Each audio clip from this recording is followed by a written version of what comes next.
Hola a todos, hoy vamos a viajar a una época fascinante, de verdad. Un momento en la historia de España en el que un grupo de pensadores, de políticos, de artistas se convencieron de que podían, literalmente, rediseñar la sociedad. Y es que creían haber encontrado la herramienta definitiva, la clave para construir un mundo más justo, más feliz, más ordenado. ¿Y cuál era esa herramienta mágica? Pues la razón. Y aquí viene la gran pregunta que lo mueve todo, ¿no? ¿De verdad se puede arreglar una sociedad con arte? O sea, ¿es posible coger la literatura, el teatro, la pintura y usarlos como si fueran herramientas de ingeniería social? Bueno, pues la España del siglo XVIII lo intentó. Fue un experimento a una escala gigantesca y ojo, que sus consecuencias las vemos todavía hoy.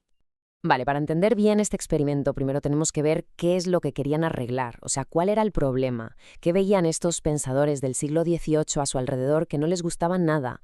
Pues la respuesta, como casi siempre, estaba en lo que había antes, en el legado de la época anterior. A ver, pongámonos en situación. Mientras media Europa se estaba metiendo de lleno en la ciencia, en el pensamiento crítico, España era vista un poco como la que se había quedado atrás, anclada en el pasado.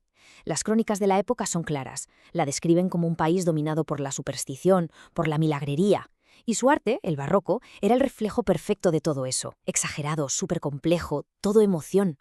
Y aquí se ve clarísimo el choque de trenes, el choque de dos mundos. Por un lado, el barroco, todo imaginación, emoción a tope, desbordado. Y por el otro, la nueva propuesta, el neoclasicismo, que era todo lo contrario, moderación, razón y sobre todo, claridad, que se entienda todo bien. Esto no era una simple moda, ¿eh? Era una auténtica batalla por el alma cultural del país. Y claro, para una batalla así hacen falta armas. Y la munición, por así decirlo, llegó directamente desde Francia. Un movimiento intelectual potentísimo que venía con una promesa increíble: iluminar el camino hacia el progreso. Había llegado, literalmente, el siglo de las luces. Se le llama así el siglo de las luces, por una idea muy potente. Sus pensadores estaban convencidos de que la razón humana era como una linterna gigante, ¿sabes? Una luz capaz de acabar con la oscuridad de la ignorancia, de la superstición, todo eso que venía de antes. A partir de ese momento, la razón se convirtió en la regla de medir, el baremo para juzgarlo absolutamente todo. Estos pensadores, los ilustrados, como se les conocía, tenían un plan, un programa muy claro. Su meta final, y esto es clave, era la felicidad de la gente. Y la herramienta para llegar a esa felicidad era una: la educación. Estaban seguros de que si el conocimiento se basaba en pruebas, en la razón, y no en simplemente repetir lo de siempre, pues el resultado sería sí o sí un mundo más lógico y más justo para todo el mundo. Pero cuidado, aquí viene el matiz importante. Esto no fue una revolución desde abajo, ni mucho menos. Hay una frase que lo resume todo a la perfección. Todo para el pueblo, pero sin el pueblo. ¿Qué quiere decir esto? Pues que era una élite, un grupito de intelectuales y políticos, la que decidía desde arriba que era lo mejor para todos. Intentaban guiar a la sociedad hacia ese futuro ideal, pero sin preguntar mucho a la gente de a pie. Muy bien, ya tenemos las ideas. Pero, ¿cómo se ven estas ideas en el mundo real? ¿Cómo se traducen en arte? Pues aquí es donde entra en juego el neoclasicismo. Si pensamos en la ilustración como el sistema operativo, el software, el neoclasicismo sería el aparato, el hardware. O sea, la manifestación física y visible de esa nueva forma de pensar. Y es que el neoclasicismo no era solo una moda, una cuestión de estilo y ya está. No, no. Era arte con una misión muy clara.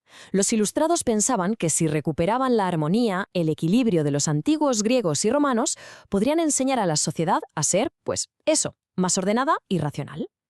El arte de repente se había convertido en una herramienta para educar. El resumen es este, y es súper importante. Se acabó lo de el arte por el arte. ¡Fuera! A partir de ahora, toda obra, da igual si era un poema, un cuadro o una obra de teatro, tenía que servir para algo. Tenía que tener una finalidad didáctica. O sea, o enseñaba algo, o criticaba un vicio, o alababa una virtud. Y la imaginación, la fantasía, pues se quedaron fuera, porque no se consideraban útiles. Así de claro. Y lo bueno es que esto no se quedó en papel mojado. No fueron solo ideas, para nada. El propio Estado se metió hasta el fondo, creando las grandes instituciones culturales que, a día de hoy, siguen siendo el corazón de la cultura en España. Estamos hablando de la RAE, la Biblioteca Nacional, el Museo del Prado. Todas nacieron de este impulso, de esta obsesión ilustrada por organizar y poner orden en el conocimiento. Vale, mucha teoría, pero ¿cómo se comía esto en el día a día? ¿Cómo funcionaba en la práctica? Pues vamos a verlo con dos ejemplos clarísimos, dos géneros literarios que fueron los grandes laboratorios de esta nueva mentalidad. El primer ejemplo, la fábula. La fábula fue, vamos, el género estrella del neoclasicismo. Y es que era la herramienta perfecta. ¿Por qué? Porque era sencilla, iba al grano y se te quedaba grabada. Autores como Samaniego o Iriarte eran unos maestros en esto. Usaban animales para hablar de vicios y virtudes humanas y al final, ¡zas!, te dejaban una moraleja súper clara que te enseñaba lo importante que era usar la razón y portarse bien. Y el segundo gran laboratorio fue el teatro. Se convirtió ni más ni menos que en una especie de escuela pública gigante. Los ilustrados vieron el escenario y pensaron, esta es la nuestra. Era la plataforma perfecta para influir directamente en la gente. El objetivo no podía ser más claro. Subimos al escenario las malas costumbres para criticarlas y de paso enseñamos cómo hay que comportarse. Claro, que para que el mensaje llegara alto y claro, y para que todo pareciera real, impusieron unas reglas súper estrictas, las famosas 3 unidades. Es fácil. Una sola historia, nada de liarse con tramas secundarias, que todo pasara en un solo día, 24 horas, y en un único sitio. ¿Qué conseguían con esto? Pues cargarse de un plumazo toda la fantasía y el lío del teatro barroco. El resultado era una experiencia mucho más controlada, mucho más lógica, o eso pretendían. Y esto no era un capricho, ¿eh? Tuvo un impacto de verdad. Autores como Leandro Fernández de Moratín usaron estas reglas tan rígidas para hablar de problemas muy reales, de los que le preocupaban a la nueva clase media que estaba surgiendo. En sus obras se metió con los matrimonios de conveniencia, con esa educación tan autoritaria, temas súper candentes que mostraban que la sociedad estaba cambiando a toda velocidad. Todo parecía ir según el plan, ¿verdad? Un proyecto enorme para construir un mundo perfecto, ordenado, todo gracias a la razón y a la cultura. Pero a este gran sueño le quedaba por delante el peor de los despertares, el choque con la cruda realidad. Y es que todos esos ideales de orden, de progreso, de un mundo feliz y racional, saltaron por los aires, se hicieron añicos. Primero llegó la Revolución Francesa, que fue un shock. Demostró que las ideas ilustradas también podían acabar en la guillotina. Y luego la puntilla, la invasión napoleónica de España, que metió al país en una guerra salvaje. Quedó claro que la razón, por sí sola, no era suficiente para controlar el caos de la historia.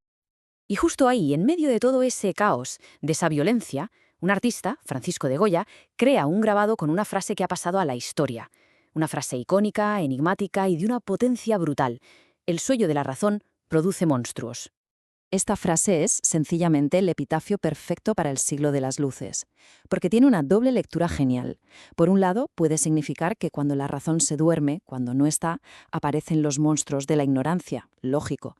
Pero también se puede leer al revés, que el propio sueño de la razón, ese intento de controlarlo todo, de crear un mundo perfecto y ordenado, puede acabar generando sus propios monstruos, sus propias pesadillas. Con Goya la puerta se abría de par en par a una nueva época, al romanticismo, a la explosión de las emociones más oscuras. Y nos deja con una pregunta flotando en el aire, una pregunta que sigue siendo relevante hoy. ¿Cuáles son los verdaderos límites de la razón?